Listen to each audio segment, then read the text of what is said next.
not we scared everybody with, hey, you need a bunch of money.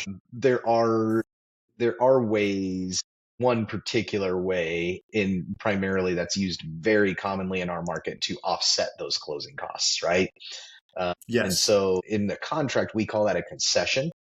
And essentially what we're doing is we're asking the seller to give us a credit to offset those costs at closing. So it comes out of the seller's pocket.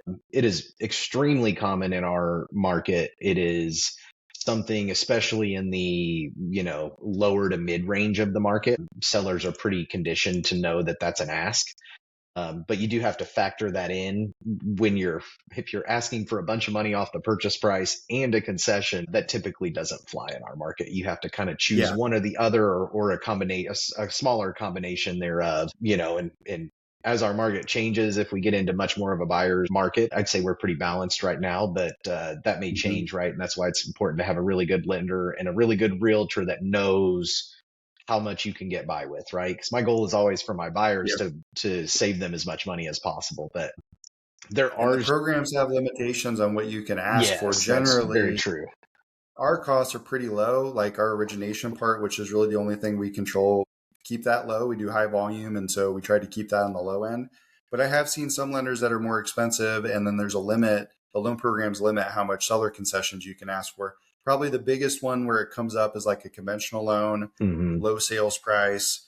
You're limited to 3% unless you're putting 10% down or more. It's weird, but Fannie and Freddie, which really control the conventional market, have this thing where if the borrower is putting less than 10% down, you're limited to 3% of the sales price. So if it's a Yeah. $100,000 loan, take that times 0.03, you get $3,000 that you could ask for in seller concessions, which is probably not going to be enough.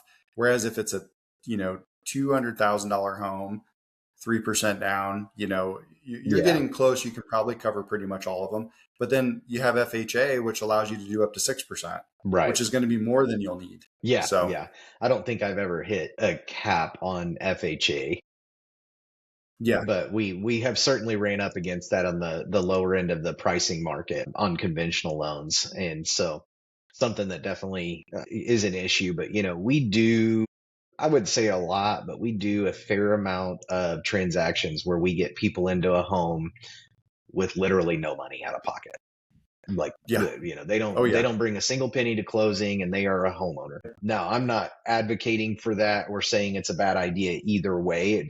I like everything. It all depends on an individual's specific situation, and there's a time and place for everything. But again, pros and cons to everything, right? You don't bring any money down, you're Hmm. financing a lot of money, and you're paying for that over 30 years, and so typically 30 years. And so that's just something that, again, you kind of have to decide if that's the way you want to go. But I have helped people recently with rent being as high as it is, purchase a house, bring no money to closing, and actually have a house payment that's within 5 to 8% of what their rent is. Sometimes a little above, Yep. sometimes a little below. It just kind of depends on what they were renting. But we have done that several times in the last really 12 to 24 months.